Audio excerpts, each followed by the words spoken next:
Opportunity press को miss नहीं करनी चाहिए थी।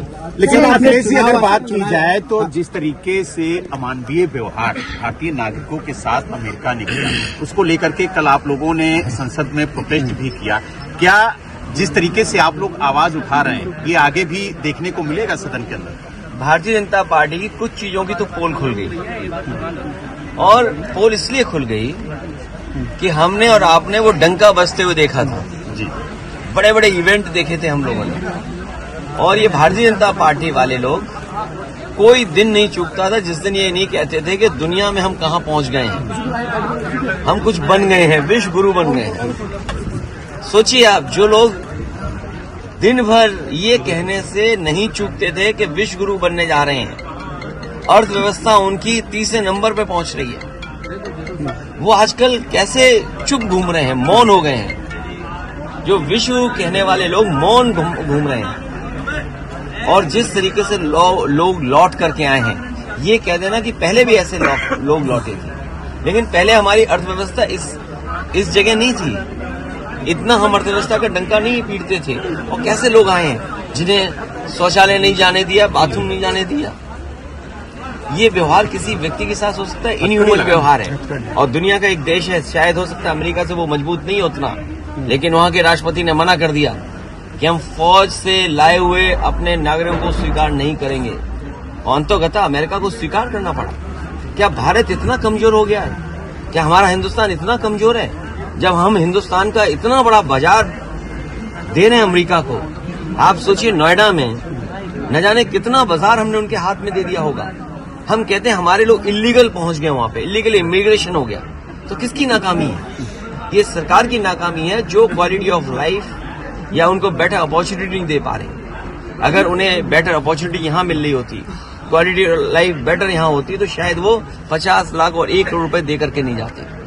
पंजाब के तो चलो 50 लाख रुपए की सुनने में आ रहा है दे करके गए हैं, लेकिन गुजरात वाले तो 1 करोड़ रुपए दे के गए हैं। कम से कम सरकार को जो पैसा दे करके गए हैं, उनके सरकार को पैसे वापस कराने चाहिए। और जिस उम्मीद के साथ वो लोग गए थे, घर परिवार के लोग, वही नहीं, भारत के और भी लोग हैं जो अपनी क्वालिटी ऑफ लाइफ बेटर जीना चाहते हैं, जॉब्स चाहते हैं, नौकरियां चाहते हैं, अपने परिवार की सिक्योरिटी चाहते हैं, अपने परिवार की प्रॉस्पेरिटी चाहते हैं। उनको सरकार मौका दे। अगर मौका नहीं देती है तो ये जो अर्थव्यवस्था में आप दिखा रहे हो ना कि हम किस ऊंचाई पे पहुंच रहे हैं, आप कुछ लोगों को ऊंचाई पे पहुंचा रहे हो, आम लोगों को उस ऊंचाई तक नहीं ले जा रहे। ये नेतृत्व पे आप क्या कहना चाहेंगे?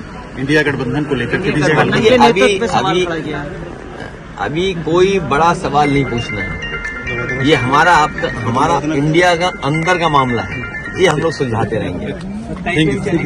क्या चीज? 27 में पीडीए चलेगा, और पीडीए के लोग देख रहे हैं कि उनका वोट कैसे छीना जा रहा है, वो कैसे अपमानित हो रहे हैं। उन्हें एसओ की पोस्टिंग नहीं मिलेगी, सीओ नहीं बनाया जाएगा, क्योंकि वो वोट में कहीं न कहीं आपको दे देंगे। कौन सिपाही पोस्ट होगा? क्या पीडीए परिवार के लोग नहीं देख रहे हैं कि भाई जब पोस्टिंग होगी तो उनके नाम देखे जाएंगे, उनका नाम काट दिया जाएगा। तो ये जो पीडीए के लोगों का अपमान हुआ है, और यही तो हम कहते थे कि बाबा साहब भीमराव अम्बेडकर जी ने जो अधिकार दिया है, उन अधिकारों को छीन रहे हैं। बात ये, वोट ही नहीं डालने दोगे आप, या दूसरे आपके लोग वोट डाल लेंगे, ये कहाँ की वो है? इसीलिए मैंने कहा कि इलेक्शन कमीशन मर गया है। इलेक्शन कमीशन को जांच करनी चाहिए कि जो मरे हुए लोग थे उनके वोट कैसे पड़ गए, और अगर वोट पड़े हैं तो प्रिसाइडिंग ऑफिसर और जो संबंधित अधिकारी उनके खिलाफ कार्रवाई क्या करना है इलेक्शन कमीशन। जो है ही नहीं वोट, उनके भी डाल दिए। गाड़ी आई और गाड़ियों के नंबर हम कहो तो आपको दे दें। अखिलेश जी, बताइए कि जिस तरीके से कल दिल्ली के नतीजे आ रहे हैं, कल मिल्कीपुर के उपचुनाव का नतीजा आ रहा है, उसको लेकर के आपने लगातार चुनाव आयोग पर निशाना साधा, सवाल खड़े किए। आखिरकार संवैधानिक संस्था पर इस तरीके के सवाल क्यों?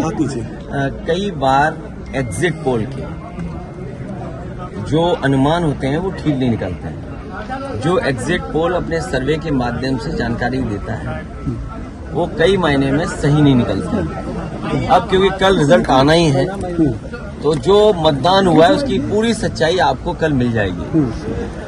किसकी सरकार बनेगी, किसकी सरकार जाएगी, ये तो दिल्ली की बात हो गई। मिल्कीपुर चुनाव में, और मिल्कीपुर चुनाव शुरू होने से पहले अगर आपको याद होगा तो मैं चाहता था कि आप सब लोग वहां आए और देखें कि वोट कैसे डाला जाता है और वोट कैसे पड़ता है। भारत का लोकतंत्र और खासकर बीजेपी की सरकार में किस तरीके से लोकतंत्र और मजबूत हो रहा है, कितना मजबूत दिखाई देता, वो आप लोग आए नहीं। आपने एक बहुत बड़ी अपॉर्चुनिटी मिस कर दी। शायद ये सदी में एक बार देखने को मिली होती आपको। जैसे ये वाला कुंभ जो है, महाकुंभ की कोई परिभाषा नहीं है, लेकिन क्योंकि जमाना आजकल मार्केटिंग का है और जितना आप उसको कम्युनिकेट कर ले जाओ तो महाकुंभ हो गया। 144 साल का किसी ने प्रमाण नहीं मांगा। ये चुनाव भी 144 साल वाला जैसा चुनाव था जो आपको देखना चाहिए था। सोचिए आप, बगल के जिले जो हैं वहां से भारतीय जनता पार्टी ने अपने कार्यकर्ता बुलवाए। अंबेडकर नगर से कार्यकर्ता आए। अब तो हम लोगों को उनके गांव पता लग गए हैं क्योंकि पकड़े गए थे कुछ लोग। बगल के जिले से अमेठी से लोग आए थे, सुल्तानपुर से लोग आए थे, रायबरेली से लोग आए थे और गाड़ियों के नंबर हैं। अगर आप चाहोगे तो मैं अपने पार्टी के पेज पे कुछ गाड़ियों के नंबर आपको दे दूंगा, डाल दूंगा। प्रिसाइडिंग अफसरों की आपको वो रिकॉर्डिंग मिल गई होगी जहां पर प्रिसाइडिंग अफसरों से पूछा कि भाई टारगेट पूरा है कि नहीं है और किस टारगेट में आप हैं, आपको 30 वोट डलवाना है फर्जी या 50 वोट डलवाना है या उससे ऊपर, वो भी रिकॉर्डिंग आपको हम लोगों ने जानकारी कर दे दी। बीएलओ कौन पोस्ट